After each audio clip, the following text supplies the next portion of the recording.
Putin entra na Guerra Fria 2.0 ao lado da China contra os Estados Unidos. Os líderes da China e da Rússia formalizaram nesta sexta, dia 4, uma aliança que vinha ganhando corpo dos últimos anos contra as políticas ocidentais personificada agenda dos Estados Unidos, apontada como abordagem ideolizada da Guerra Fria. Assim, Xi Jinping e Vladimir Putin concordam em um comunicado em denunciar a expansão da OTAN, aliança militar ocidental que está cerne da grave crise em curso da Ucrânia, e também os pactos militares americanos da região Indo-Pacífica. Estes são exemplos mais vistosos, mas são únicos do texto de 5.300 palavras em russo divulgado pelo Kremlin, do que ambos os líderes chamaram de amizade sem limite entre Pequim e Moscou, algo sem precedente na voz de Putin. Vistosos por exemplificar os exemplos e principais problemas estratégicos afetando respectivamente o maior país do mundo, que forma o centro da União Soviética, e a segunda maior economia do mundo, uma ditadura comunista adepta da economia de mercado. As partes se opõem à expansão adicional da OTAN e pedem para que a aliança abandone a abordagem ideolizada da Guerra Fria. Diz o texto: Putin tem cerca de 130 mil homens mobilizados em torno das fronteiras ucranianas, um movimento que inicialmente parecia visar resolver o status do conflito do leste do país entre rebeldes pró-russo e Kiev.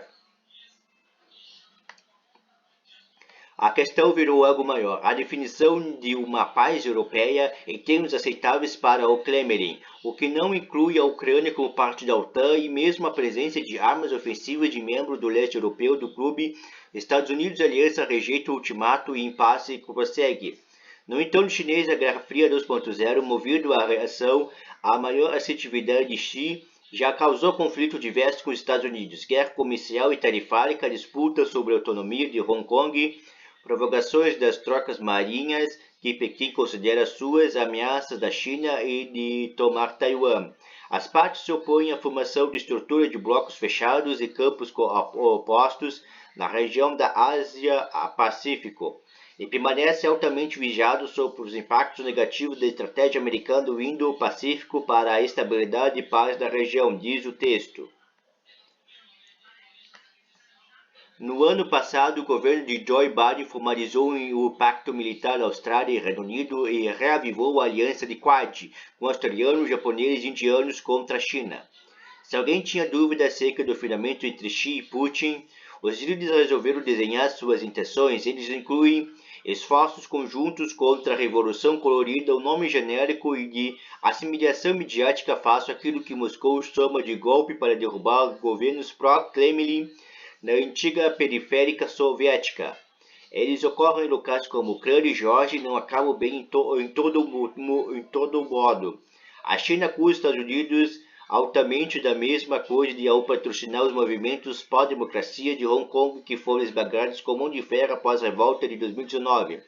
O governo taiwanês na ilha de Xi chama suas incursões aéreas com aviões militares chineses são eventos semanais.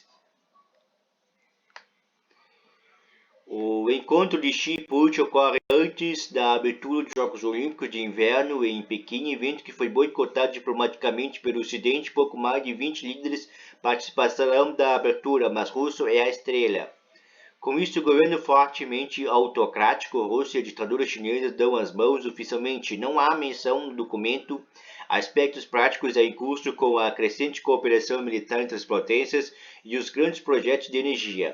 Eles são as chaves também o limite à associação. Do ponto de vista militar, Rússia e China são rivais históricos e seria surpreendente se chegassem a uma aliança formal integral, como por exemplo a que existe entre Moscou e a ditadura de Belarus.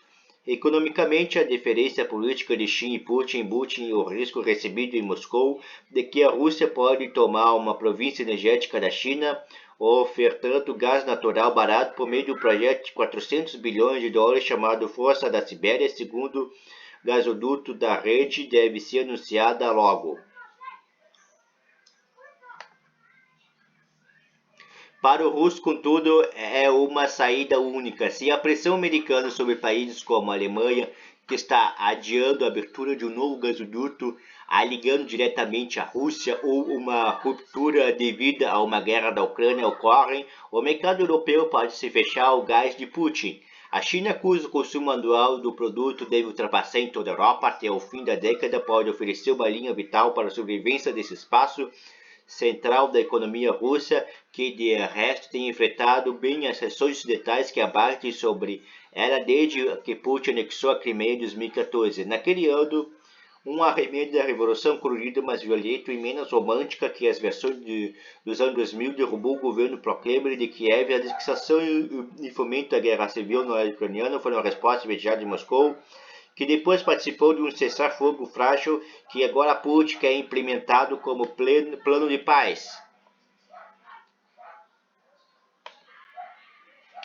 O encontro de ambos foi altamente coreografado e, apesar de ambos líderes serem conhecidos pela curiosidade e extremos para não contrair Covid-19, não houve máscara ou distanciamento. A primeira reunião deles desde a pandemia no 38, desde que Xi assumiu em 2012.